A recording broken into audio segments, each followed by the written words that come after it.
是蓝火舞榜排名第2的天才。上官琪，你不要，我就灭谁！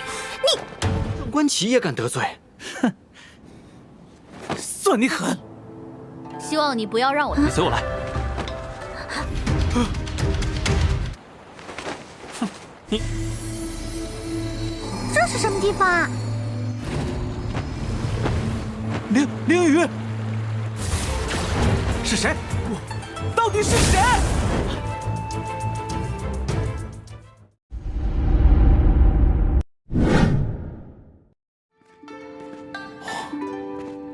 是谁？哦，哟，这就无赖！口气不小，你可知？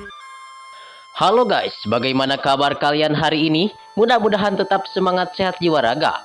Bertemu kembali bersama Lengko Mupi di pembahasan alur cerita Donghua Alchemist Supreme atau Dandau Jijun, episode ke-22.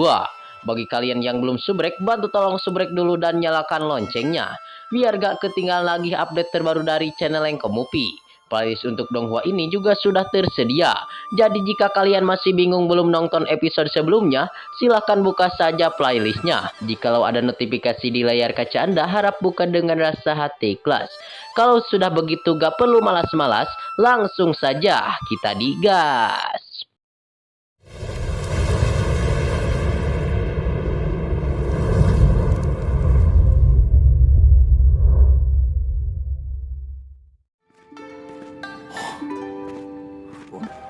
紫殿宗少生气的样子，我也爱。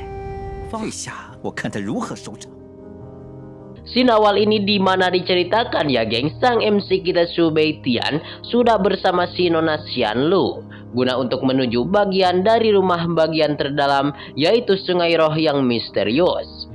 Dan tentunya sungai tersebut berevolusi dari 3 urat spiritualan Huo. Dan benar-benar saja ya geng, pada kesempatan hari ini, singkatnya cerita, mereka pun sudah berada di tempat tersebut. Dan sontak mereka langsung terherman-herman melihat banyak orang di tempat tersebut. Dan Subei Tian langsung menunjuk kepada salah seorang yang ia tidak kenali. Dan menurut si Nona Xianlu, dia adalah Zhao Jinrong, yang merupakan jenius tingkat 2 di daftaran Istana Lan Huo. Dan ia juga merupakan ketua muda dari Sekte Api Ungu. Lalu Subei Tian langsung terheran-heran mendengar kata-kata tersebut, dan tiba-tiba mereka berdua pun dikejutkan dengan adanya yaitu si Tuan Sangwan Qi yang berada di atas bukit di tempat tersebut. Dan menurut si Nona Xianlu, ia pun langsung berbicara kepada Sangwan Qi bahwasanya janganlah terlalu percaya diri dan sombong, dikarenakan mereka bukanlah saudaranya. 好多人呢！前古郡3大势力之一的紫殿宗，秦浅绿，有人告诉我，我希望你不要再纠缠我。灭谁？你没有你的立足之地。危险！ Dan Sangwan Qi, dia pun langsung membacot mendengarkan bahwasannya si Nona Xianlu dia sudah berpasangan dengan seorang bocah payah. Dan Sangwan Qi mengira jangan-jangan bocah yang sama si Nona Xianlu itu ada di pinggir si Nona Xianlu saat ini. Lalu perkataan Sangwan Qi langsung dibantah oleh si Nona Xianlu bahwasannya jangan berbicara sembarangan lagi. Dan lagi pula si Nona Xianlu tidak tertarik kepada Sangwan Qi. Dan kelihatan si Tuan Sangwan Qi langsung turun menghampiri mereka berdua. Dan dia harapkan Sangwan Qi tidak mengganggu mereka. Dan kelihatan si Nona Xianlu langsung mendorong kepada si tuan muda Sangwan Qi. Namun kelihatan pada kesempatan hari ini Sangwan Qi langsung berbicara di hadapan Subei Tian. Dikarenakan jika Subei Tian tidak ingin mencari masalah, maka menjauhlah dari si Nona Xianlu. 无赖！北天，我无府将没有你的立足之地。这下我看他如何收。下不仙。 Lalu menurut Sangwan Qi, jika Subei Tian tidak menjauhi si Nona Xianlu, maka Subei Tian tidak akan memiliki tempat untuk bersinggah di Istana Lan Huo. Lalu Subei Tian langsung melawan kepada Sangwan Qi. Ucapan-ucapan Sangwan Qi langsung dibantah, sehingga kelihatan Sangwan Qi sedikit marah kepada Subei Tian, dikarenakan Subei Tian telah berani membacot dan sedikit sombong kepadanya. Sehingga kelihatan si tuan muda Sangwan Qi langsung mengepalkan lengannya dan langsung mengeluarkan kekuatan yang begitu misterius di hadapan sang MC kita Subei Tian. 哎，小子，不够资格，敢这么对我说话？如何收场？夏不仙。 Lalu menurut orang-orang yang ada di tempat tersebut, yaitu termasuk pengkhianat Han Peng, ia melihat gerak-gerik terhadap sang MC kita Su Baitian yang lagi berhadapan dengan sang Wan Qi. Dan menurut mereka semua, Su Baitian sungguh tidak tahu diri. Bahkan sang Wan Qi juga dia disinggung oleh Su Baitian. Yang padahal sang Wan Qi adalah jenius nomor 3 di daftaran bela diri Istana Lan Huo. Dan kelihatan ya geng, pada kesempatan hari ini sang Wan Qi ia langsung mengeluarkan aura-aura mistik dari dalam tubuhnya, sehingga Su Baitian pun sedikit maju ke depan dan menjegal si Nona Xianlu yang ingin menyerangnya. Dan tiba-tiba datanglah si Nona Xia Puxin yang langsung menghampiri mereka dan tentunya menyelamatkan Su Baitian dari kerasnya ucapan sang Wan Qi. Dan sambil membacot di hadapan sang Wan Qi bahwasannya sejak kapan dia berhak memutuskan Istana Lan Huo.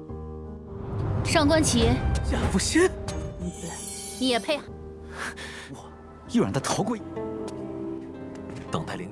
Sehingga sang Wan Qi yang mendengarkan langsung perkataan-perkataan si Nona Xia Puxin langsung terseret dan terherman-herman. Dan si Nona Xia Puxin dia pun langsung menyontrolkan ke depan kepada sang Wan Qi yang lagi membacot, dan menurut Xia Puxin dia pantas menyebut nama Xia Puxin.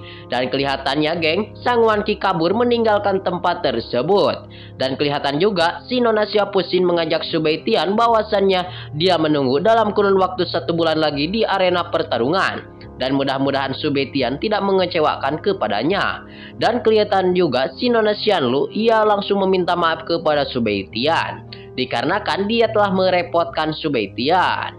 Lalu Su Baitian menjawabnya bahwasannya dia tidak masalah baginya, hingga mereka berdua langsung menuju ke dalam sungai yang misterius itu. 季北天，我跟你惹麻烦了。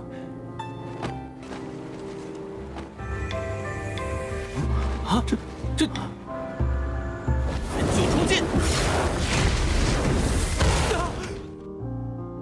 Dan tiba-tiba di tempat tersebut muncul beberapa kekuatan spiritual yang sangat murni.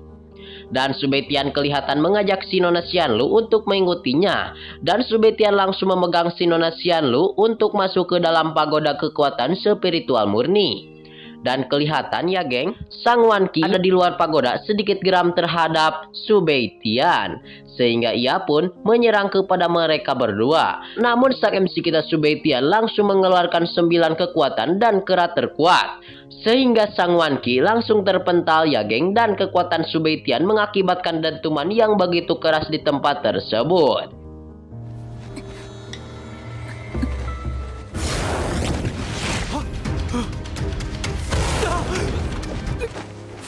你就这两？关奇实在太讨厌了，我们还是找一处灵气漩涡修炼吧。 Lalu sang Wan Qi tidak percaya bahwasannya Su Baitian mempunyai kemampuan yang begitu menakjubkan. Dan pada kesempatan hari ini sang Wan Qi melepaskan kepada Su Baitian yang ingin berkultivasi, dan ia berniat ingin bertemu kembali di lain waktu. Dan kelihatannya guys, tidak lama-lama lagi dan tidak berpikir apa-apa lagi, Su Baitian ia pun langsung berlatih dan berkultivasi di tempat tersebut. Sehingga pada akhirnya mereka berdua pun langsung berlatih geng di tempat tersebut, yaitu berlatih dengan di atas putaran arah spiritual.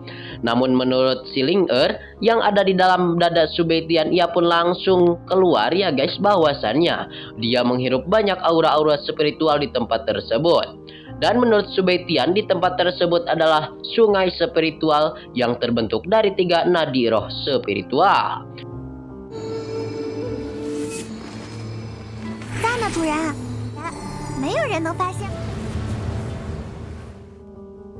Dan Su Baitian langsung membacot kepada Ling Er untuk berlatih di tempat tersebut dan mengajak untuk segera berlatih. Hingga pada akhirnya mereka pun berlatih ya geng di tempat tersebut, termasuk si Ling Er. Dan kelihatan orang-orang yang ada di sisi mereka kelihatan melihat ikan spiritual yang ada di sungai tersebut lagi berenang. Dan kelihatan sang Wan Qi langsung melepaskan kekuatan kepada ikan-ikan yang berkeliaran di sungai itu. Namun ia kelihatan gagal dikarenakan ada aura-aura cahaya lontaran hijau yang sontak langsung menghajar dan menghadang kekuatan sang Wan Qi. 又有灵鱼出现！